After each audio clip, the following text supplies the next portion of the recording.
പൊതുവിദ്യാഭ്യാസ രംഗത്ത് കച്ചവട മനോഭാവത്തോടെ നടത്തുന്ന കുറച്ച് സ്ഥാപനങ്ങൾ കേരളത്തിൽ ഉണ്ടെന്ന് മന്ത്രി വി ശിവൻകുട്ടി. KER അട്ടിമറിച്ച ചില സ്വകാര്യ സ്കൂളുകൾ പ്രവേശന നടപടി ആരംഭിച്ചു.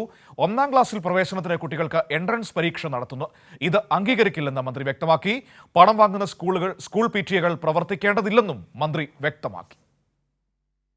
സ്കൂളുകളിലെ 1-ാം ക്ലാസ് പ്രവേശനവുമായി ബന്ധപ്പെട്ട് KER മാനദണ്ഡങ്ങൾ കേരളത്തിലുണ്ട്.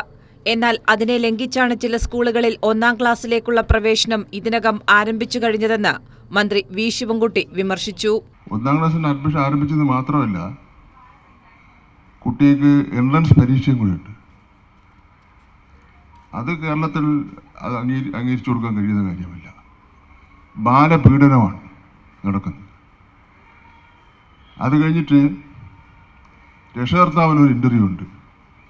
അതൊരു കാരണവശാലും അംഗീകരിച്ചു കൊടുക്കുന്നതിന് കഴിയില്ല. ഇവിടെ നമ്മൾ ചിന്തിച്ചുകൊണ്ടിരിക്കുന്നത് 1-ാം ക്ലാസ്സിൽ അക്കാഡമിക്കായിട്ടുള്ള ഒരു കാര്യവും പഠിപ്പിക്കേണ്ട എന്നാണ് ഇപ്പോൾ ആലോചിച്ചുകൊണ്ടിരിക്കുന്നത്. ചില സ്കൂളുകളിൽ PTA പണം വാങ്ങുന്ന പ്രവണതയുമുണ്ട്. സ്വകാര്യ സ്കൂളുകൾ ആണെങ്കിലും സർക്കാർ സ്കൂൾ ആണെങ്കിലും PTA പണം വാങ്ങാൻ പാടില്ല. പണം വാങ്ങുന്ന PTA പ്രവർത്തിക്കേണ്ടതില്ലെന്നും പ്രവർത്തിച്ചാൽ കർശന നടപടി സർക്കാർ കൈക്കൊള്ളുമെന്നും മന്ത്രി വ്യക്തമാക്കി. നിലവിൽ സംസ്ഥാനത്ത് 872 അംഗീകാരമില്ലാത്ത സ്കൂളുകളുണ്ട്.